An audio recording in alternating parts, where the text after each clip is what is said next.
Magandang araw mga kaibigan. Ito, napakagandang topic ang pag-usapan natin ngayon. Isang online survey conducted April 3 to 6 na kung saan ang Duterte pasok lahat sa Magic 12. Itong survey nito ginawa ni Arclight. Maraming followers si Arclight. 4 minutes ago na post niya. Basahin ko 29 days to go before election day. Sa muling pagkakataon, ito po ay hindi opisyal na survey, pero ito po ang matunog at mas lalong lumalakas na boses ng mamamayan. Arclight proudly presents ang ika-10th run ng ating senatorial preferences survey, poll conducted mula sa April 3 hanggang April 6, 2025. 64 ang pinagpiliang kandidato. Mahigit 734,590 votes ang nalikom mula sa community ng Arclight sa lahat ng ating platforms at higit 10.8 million engagements, isang sinyales ng masudhing pakikialam ng bayan. Hindi ito official poll but a powerful reflection ng tinig ng ating followers sa Arclight. So, ang tanong, sino ang iboboto mong senador? Ang pinagpilihan yung 64 candidates. Lahat kasama. So, namili ang mga respondents, 734,590 ang nakilahok. Ang resulta ito po. Number 1, Bongo nakakuha ng 77,142 votes. Pangalawa, Bato de la Rosa nakakuha ng 75,510 votes. Pangatlo, Apollo Kibuloy nakakuha ng 74,234 votes. Pangapat, Rodante Marcoleta, 7,502 votes. Number 5, Jimmy Bundok, 71,492 votes. Number 6, Philip Salvador, 70,731 votes. Number 7, Attorney Vic Rodriguez, 68,120 votes. Number 8, Richard Mata, 67,810 votes. Number 9, JB Hinlo, 64,610 votes.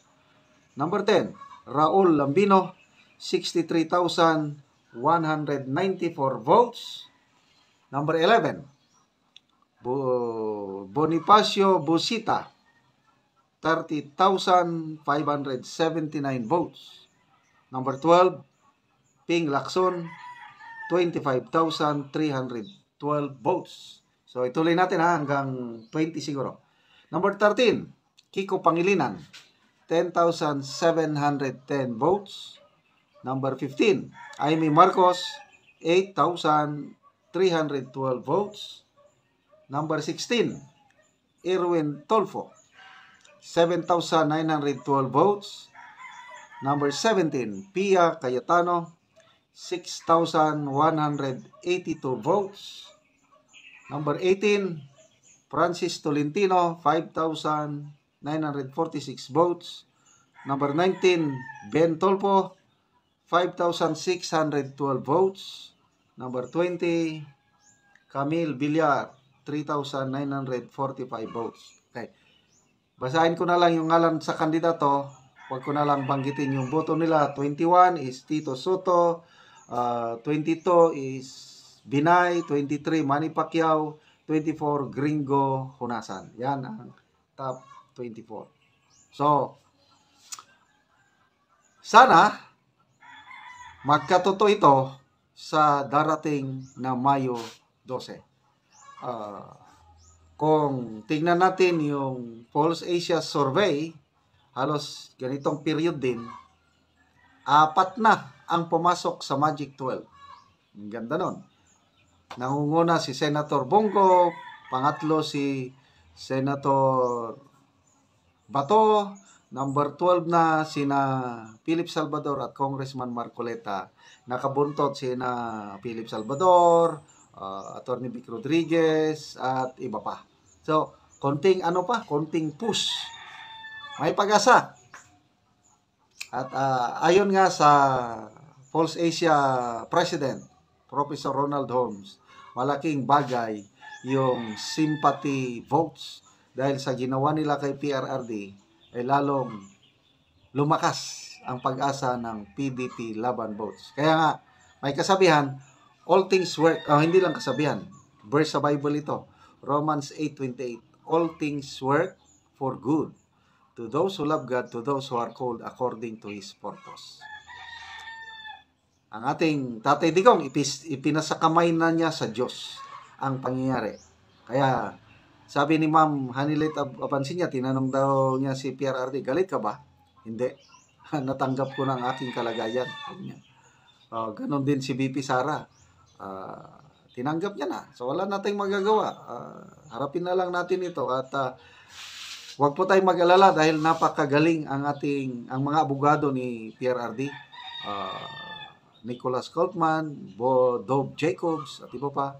Napakaganda yung kahilingan ng ka-defense team ni PRRD na yung 43 na alleged victims kailangan ng masusing identification, verification. Kailangan ng ID, passport, o ano pa dyan. Wala na, umangal na ang kabilang kampo. Wala daw ID, wala daw dahil poorest of the poor daw. Yung so, yun? Tanim biktima? So, congratulations in advance sa mga mananalong PDP Laban. Vote straight po tayo at malaking maitutulong ang pagkakaisa natin. Salamat mga kaibigan sa inyong pagsubaybay sa ating channel.